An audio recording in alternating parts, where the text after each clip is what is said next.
ఇప్పుడు 5 మంత్స్ నుంచి వెళ్ళిపోయింది కదా! పిల్లల్ని కూడా తీసుకెళ్ళిపోయిందా? ఇద్దరు పిల్లల్ని? పిల్లల్ని తీసుకొని వాళ్ళ అమ్మగారి దగ్గర లేదు మేడం. వేరే చోట రూమ్ తీసుకొని ఉన్నది. ఒక్కతే రూమ్ తీసుకొనుందా? ఏం చేస్తుంది మరి ఇల్లు ఎట్లా మెయింటెనెన్సు? ఇల్లు తెలీదు మేడం. వాళ్ళ అమ్మ వాళ్ళు రీసెంట్‌గా మే నెలలో పొలము పోయింది. అందులో డబ్బులొచ్చాయి. వాళ్ళ అమ్మ ఓ 5,00,000 ఇచ్చింది. వాటితోటే ఏం చేస్తుందో తెలీదు మేడం. ఎక్కడ తీసుకున్నారు ఇల్లు వాళ్ళు? వాళ్ళ 5,00,000 వాళ్ళ అమ్మగారు ఇచ్చారన్నమాట. ఈమె అకౌంట్‌లో ఏశారు. అదే సుమారు ఎక్కడ ఇల్లు ఎక్కడ తీసుకొనుంటుందావిడ? మేము సదాశివపేటలో మేము ప్రస్తుతం ఇంతకుముందు ఎక్కడ రూమ్ అయితే అద్దెకు తీసుకొని ఉన్నామో, అదే పక్కన 2 రూమ్‌ల అవతల రూమ్ తీసుకొని ఉంది. నేను అక్కడి నుంచి రూమ్ షిఫ్ట్ తాండూరుకి చేశాను. వికారాబాద్ డిస్ట్రిక్ట్ తాండూరుకి చేశాను. ఇక్కడ మాకు ప్రాపర్ అన్నమాట. Okay sir. ఇప్పుడు మీరు కాపురం కావాలనుకున్నారు గదా! అక్కడే ఉండి ఆవిడని బతిమలాడుకుంటూ ఉండపోయారా? అక్కడ ఉండలేను మేడం. నాకు ఆల్రెడీ 2 టైమ్స్ మర్డర్ అటెంప్ట్ జరిగింది. ఆ! అదొక భయంతోటి నేను ఇక్కడ షిఫ్ట్ అయ్యాను. అంతేగాని లేకపోతే అక్కడే ఉండేవాడిని. అయినా నాకు అక్కడ పోలీస్ స్టేషన్‌లో ఒక రోజు మొత్తం కూర్చోబెట్టేసరికి అందరూ నానా రకాలుగా అంటున్నారు. వీడు ఇంత మంచిగా చేయంగా 14 సంవత్సరాలు మాకు కూర్చోబెట్టి నడపంగా గూడంగా నన్ను స్టేషన్‌లో కూర్చోబెట్టిర్రు అని మంది సూటిపోటి మాటలు అంటుంటే తలంచుకోలేక ఇక్కడ బయటికొచ్చేసాను. అక్కడి నుంచి రూమ్ మొత్తం ఖాళీ సార్ ఇప్పుడు చేసుకొని మీరే వచ్చాను. చెప్తున్నారు. ఫోర్స్‌బుల్‌గా ఆ అమ్మాయిని కాపురానికి పిలిస్తే మనకున్న ఆప్షన్ ఏంటి? ఆ అమ్మాయి మర్డర్ అటెంప్ట్ గూడా చేసేయొచ్చు. మిమ్మల్ని ఏదైనా చేయడానికి ఎక్కువ అవకాశాలున్నాయి. ఎందుకంటే మీకు ఎనకాల పెద్దగా ఆ! బ్యాక్‌గ్రౌండ్ అయితే లేదు కాబట్టి. ఈమె చేసింది అని నేను అనట్లేదు మేడం. మరి మీకింకా విలన్స్ ఉన్నారా మిమ్మల్ని చంపడానికి? నాకంటూ ఎవ్వరు లేరు మేడం. అయితే తనని కొట్టాను అన్న కోపంతోటి వాడికి ఆమె అంటే అంత ఇష్టము. వాడే చేస్తాడేమో అని నా అనుమానం అంతే. కానీ ఈమె చేసింది ఈమెకి తెలియకుండానే జరిగిందిది. పిల్లలేమన్నా మీకు ఫోను చేస్తున్నారా? మా చిన్న పాప చేస్తది మేడం. ఇప్పుడు రీసెంట్‌గా మొన్న 15 డేస్ బ్యాక్ మా చిన్న పాప ఫోన్ చేసింది. చేసి ఇంకో వ్యక్తి గురించి చెప్పింది మేడం. ఆహా! ఇప్పుడు ఆ అమ్మాయి ఇంకొకళ్ళతో తిరుగుతుంది నాన్న అనా? వాళ్ళ మేనత్త కొడుకుతో కాకుండా ఆ! ఇంకొక వ్యక్తితో తిరుగుతుంది. వాడు ఇంటికొస్తుండు, వచ్చిపోతుండు హ్మ్. అని పాప ఫోన్ చేసి చెప్పింది. అయితే రీసెంట్‌గా మొన్న దీపావళి రోజు నేను అక్కడే ఉన్నాను. ఉంటే ఇప్పుడు మూడో క్యాండిడేట్ ఉన్నాడు గదా! ఆ! వాడి గురించి వాడి ఫోన్ నంబర్ దొరికింది. రాత్రి 3 గంటలకి ఫోన్‌లు చేస్తుండు. వీడియో కాల్‌లు చేస్తుండు. నేను మరుసటి రోజు అడిగిన, "ఎవరు ఇట్లా చేస్తుండు ఈ టైంలో" అని అంటే, "ఫోన్ చేసి అడుగు" అని. నేను హ్మ్. ఫోన్ చేసి, "అడుగు నువ్వే మాట్లాడు" అని అంటే ఫోన్ కట్ చేసాడు. మరుసటి రోజు పొద్దున అన్నా, "ఏమైంది మీ అత్త కొడుకు అన్నావు. నన్ను కాదనుకొని వాడి వెనకాల తిరుగుతున్నావు. ఇప్పుడు వాడిని కూడా కాదనుకొని వీడి వెనకాల తిరుగుతున్నావా" అని అడిగిన. హ్మ్. అడిగితే అలాంటిది ఏం లేదు అన్న. "నీ ఫోన్ ఇయ్యి" అని చెప్పి తీసుకున్నా. అందులో వీళ్ళిద్దరు మాట్లాడుకునే వాళ్ళ అత్త కొడుకుతో మాట్లాడుకునే రికార్డ్స్ దొరికాయి. హ్మ్. అవి నా ఫోన్‌లోకి సెండ్ చేసుకొని మొన్న 11వ తేదీ ఇక్కడ వచ్చేసినా. కాదండి. మీరు ఇంటికెళ్ళి అడిగితే ఆవిడ మీకు ఫోన్ ఇచ్చింది. మీరు రికార్డ్ డౌన్‌లోడ్ చేసుకోవడానికి అవకాశం ఇచ్చింది. అహా! అది కాదు మేడం. ఆమె ఫోన్ నా చేతిలో ఇవ్వు అని అంటే ఇచ్చింది. అసలు లాక్ ఇంటికి చేసి రానిచ్చింది కదా! ఇంటికి రానిచ్చింది. మీరొచ్చారు మమ్మల్ని హెరాస్ చేస్తున్నారని ఏ పోలీసులకి ఫోన్ కూడా చేయలేదావిడ. చేయలేదు. మరి ఆవిడ మిమ్మల్ని యాక్సెప్ట్ అయితే చేస్తుంది కదా స్లోగా. ఇదంతా జరగడము వాళ్ళ అమ్మగారు వచ్చినప్పుడు మాత్రమే మా ఇద్దరికి వాళ్ళ అమ్మ మా భార్యతో నన్ను మాట్లాడనివ్వదు వాళ్ళ అమ్ముంటే. నేనొక్కడిని ఉన్నప్పుడు హాస్టల్‌కెళ్తాం కదా! అక్కడి నుంచి రూమ్‌కి తీసుకెళ్తుంది. ఇది 3 టైమ్స్ తన దగ్గరికెళ్ళడము. ఆ! నేను ఓకే. ఈ 5 మంత్స్‌లో 3 టైమ్స్ ఎళ్ళాను. హ్మ్. వాళ్ళ అమ్మ వాళ్ళు మాట్లాడినప్పుడు, "నువ్వు ఇంటికి రావద్దిక. అవసరం లేదు.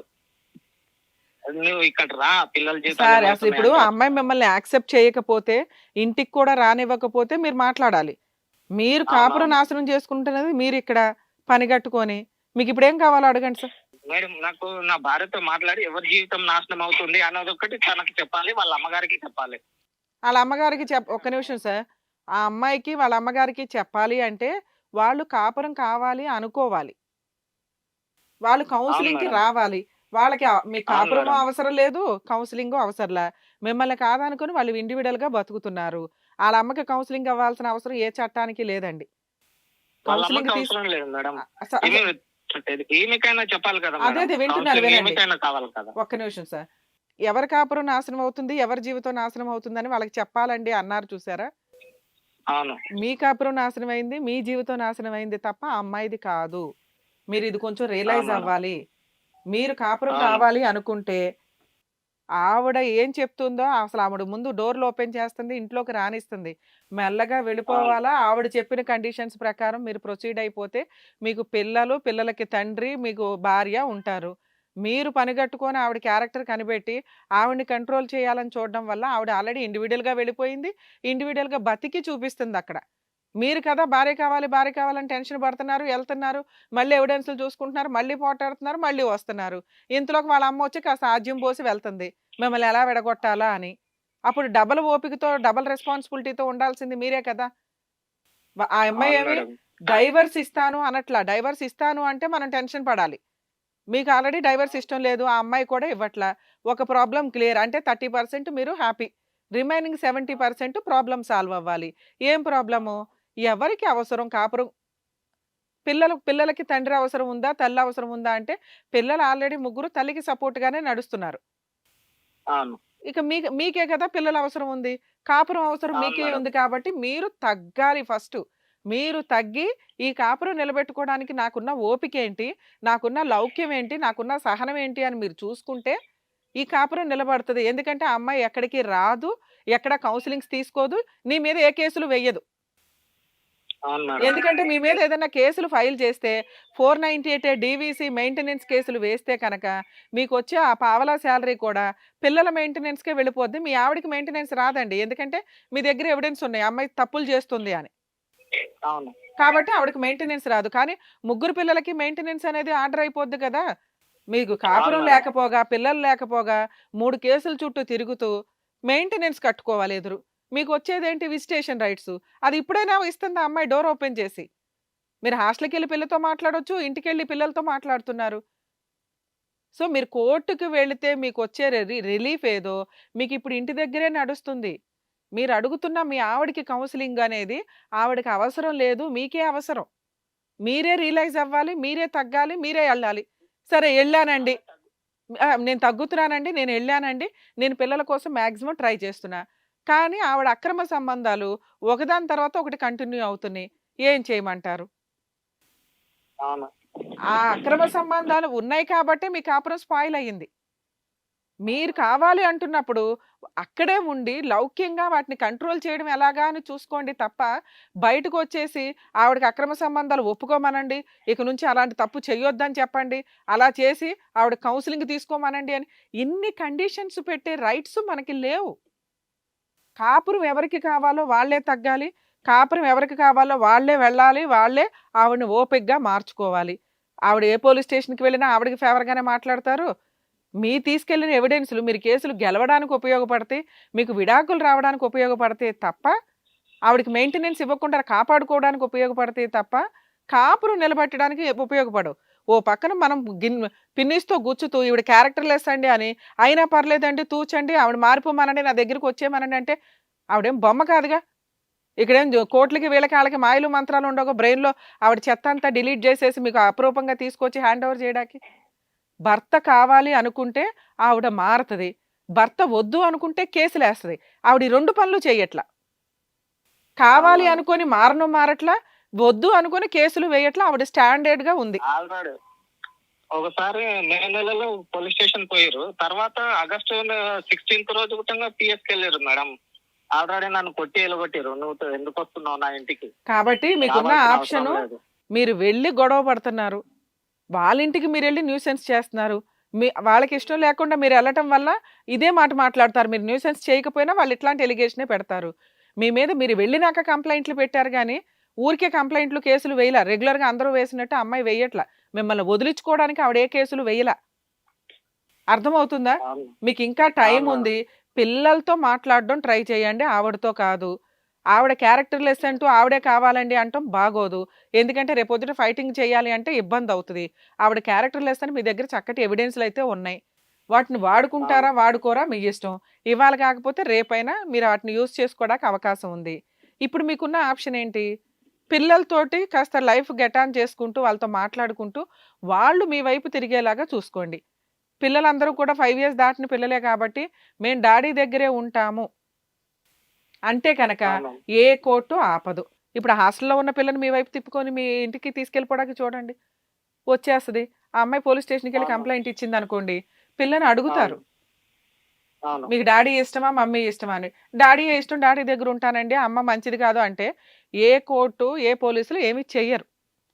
అవును మేడం. అలాగే మెల్లగా ఇద్దరు పిల్లలు కూడా మీ వైపు తిప్పుకోవడానికి చూడండి. మీకంటూ మెల్లగా కుటుంబం ఓకే అయినప్పుడు ఆవిడ మిమ్మల్ని వదిలేయాలనుకోవట్ల. పిల్లలు లేనప్పుడు ఆవిడకి కూడా మీ వాల్యూ తెలుస్తది. అవును మేడం. ఖచ్చితంగా ఆవిడ రియలైజ్ అయ్యి రావడానికి అవకాశం ఉంది. ఆవిడ నాకు వద్దు మొర్రో అంటే, మీరు కేసులు ఫైట్ చేస్తే కనుక అన్ని కేసులు మీరే గెలుస్తారండి. మీరు వద్దు అనుకున్నా మీరే గెలుస్తారు. మీకింత ఆఫర్ ఉంది. కానీ మీరు లీగాలిటీని వద్దు. ప్రెజెంట్ నాకు భార్య, పిల్లలు కావాలండి అంటున్నారు కాబట్టి, లౌక్యం, ఓపిక ప్రదర్శించండి. పిల్లల ద్వారా టార్గెట్ పెట్టుకోండి. డైరెక్ట్‌గా వాళ్ళ ఇంటికెళ్ళొద్దు. పిల్లలతో రెగ్యులర్‌గా మాట్లాడుతూ ర్యాపో పెంచుకోండి. పిల్లల్ని బయటికి తీసుకెళ్తున్నాను, సినిమాకి తీసుకెళ్తున్నాను, పార్క్‌కి తీసుకెళ్తున్నానని 1కి 4 సార్లు వెళ్లి బయట నుంచి పిల్లల్ని తీసుకొని, పిల్లల్ని మీ వైపు తిప్పుకోవడానికి ట్రై చేయండి. మెల్లగా ఆవిడ కూడా మీతో పాటు రావడానికి అవకాశం ఉంది. అదే మేడం. లీగల్‌గా ఒకసారి వెళ్ళకండి సార్. తనకి లీగల్‌గా వెళ్తే లైఫ్ స్పాయిల్ అవుతది. లీగల్‌గా వెళ్తే లైఫ్ స్పాయిల్ అయితదనే మేడం నేను వెళ్ళొద్దు. అసలు ఆలోచిస్తుంది. వెళ్ళే అంత కానీ కూడా ఏమీ మీ లేదు సార్. మీ ఆ అమ్మాయి వద్దు అనుకుంటే ఈ పాటికి కేసులేసేది. అదే మీ దగ్గరికి వస్తేనైనా ఈ ఎవిడెన్స్ విని తప్పు ఎవరు చేశారు, ఎందువల్ల అయ్యింది అనేది మీరైనా ఆమె మైండ్ వాష్ చేస్తారు అన్నట్టు ఒకసారి అలాగే సార్. జాగ్రత్తగా ఎప్పుడైనా అట్లాంటి మీరు సిట్యుయేషనే వస్తే ఖచ్చితంగా మనం ఆవిడతో మాట్లాడి ప్రాబ్లమ్ సాల్వ్ చేయడానికి చూద్దాం. ప్రెజెంట్ అయితే మీరు ఎటువంటి లీగల్ యాక్షన్స్ చేయకండి. నేను లీగల్ యాక్షన్స్ ఏం తీసుకోను మేడం. మీ దగ్గరికి వస్తే మీరే సొల్యూషన్ చెప్తారు. ఆమెకి మీరే అలాగే, నచ్చ అలాగే చెప్తారు. సార్. చేద్దాం. మీరు చేస్తారన్నట్టే నేను మీకు కాంటాక్ట్ చేశాను అంతేగాని నా వల్ల ఇలా జరిగింది నాదే తప్పు అని నేనే చెప్తున్నా. నేనే దూరంగా ఉండి నేనే నాశనం చేసుకుంటున్నా. నాకు ఆప్షన్స్ ఏం లేవు. అందుకే మిమ్మల్ని అప్రోచ్ అయింది. అలాగే సార్. ఆవిడకి కూడా ఫోను చేసి ఆవిడకి కూడా కౌన్సెలింగ్‌కి పిలుద్దాము. వస్తాను అంటే ఇద్దరిని పిలుస్తాం సార్ ఒకసారి. ఓకే. ఓకేనా? All the thank you. Best అండి. జాగ్రత్త సార్. మౌనిక, యాక్చువల్‌గా మనం చాలా కేసులు చూస్తున్నాం. అక్రమ సంబంధాలనేవి మేబీ ఈ కేస్ కూడా సేమ్ అదే. అమ్మాయి రెగ్యులర్‌గా ఆవిడకి 36, 37 ఇయర్స్, 25 ఇయర్స్ వాళ్ళ మేనత్త కొడుకుతో అంటే కొంచెం నమ్మబుద్ధి కాల నాకు. ఆ తర్వాత కూడా పాప చెప్తుందట. అమ్మకి ఇంకా వస్తున్నారు వేరే వేరే వాళ్ళు అని. ఆవిడ ఏ జాబు చేయదు. ఇంటికి ఆల్రెడీ మెయింటెనెన్స్‌లు అన్ని కట్టుకుంటుంది. రెంట్‌లు కట్టుకుంటుంది. భర్తను కాదనుకోని విడిగా ఉంటుంది. కొంత డౌట్‌ఫుల్ వ్యవహారం ఉంటది. నిజంగా ఈయనకేంటంటే అనుమానం కూడా అయ్యుండొచ్చు. విపరీతమైన అనుమానం అయ్యుండొచ్చు. అంతా వేరే వాళ్ళతో రెడ్ హ్యాండెడ్‌గా దొరికేసిందండి అని భార్య కావాలండి అంటే సెట్ అవ్వదది. అలాంటి క్యారెక్టర్‌లెస్ అమ్మాయిని వద్దు అనుకుని ఇండివిడ్యుయల్‌గా బతకాల. పిల్లల కోసం ప్రయత్నించాలి. ఈయన చైల్డ్ కస్టడీ పిటిషన్ వేసుకుంటే కనుక పిల్లలకి ఆవిడ నిజంగా క్యారెక్టర్‌లెస్ అని ప్రూవ్ చేయగలిగితే, ఈయన దగ్గర ఉన్నాయి అంటున్నారు కాబట్టి ఎవిడెన్స్‌లు. పిల్లల కస్టడీ ఇతనికే ఇస్తారు. అదొక 2, 3 ఇయర్స్ ఫైట్ అయితే ఉంటుంది. ఈయన వైపే మిస్టేక్స్ ఎక్కువ ఉండడానికి ఎక్కువ అవకాశం ఉంది. అందువల్ల ఆయన లీగల్‌గా ప్రొసీడ్ అవ్వట్ల. అలాగే ఆవిడ కూడా కాపురం నిలబెట్టుకోవాలనే ఉంటది. లేకపోతే అమ్మాయి ఇప్పుడు ఈయన్ని వదిలించుకోవాలి అనుకుంటే అవును. 498 డీవీసీ, ఎంసీ కేసులు వేసేది, కోర్టుల చుట్టూ తిప్పేది, ఆయన మ్యూచువల్ డైవర్స్ ఇచ్చేవాడు. వేరే ఆప్షన్ లేదు కాబట్టి. ఇక రాను అనేవాళ్ళు ఎప్పటికైనా బలవంతంగా తీసుకురావడం కుదరదు. ఉన్నంతలో ఆయన కాస్త వెయిట్ చేయడం బెటర్ లీగల్ ప్రాసెస్ కంటే. ఎందుకంటే కాపురం నిలబెట్టుకుందాం అనుకునేవాళ్ళు లీగల్‌గా వెళ్ళొద్దని నా బెస్ట్ సజెషన్. ఓకే రమ్య గారు. బాగా చెప్పారు. Thank you. Thank you. చూసారు కదండి. మీకు ఎటువంటి సమస్యలున్నా కూడా హిట్ టీవీలో స్క్రోల్ అవుతున్న నెంబర్‌కి కాల్ చేయండి.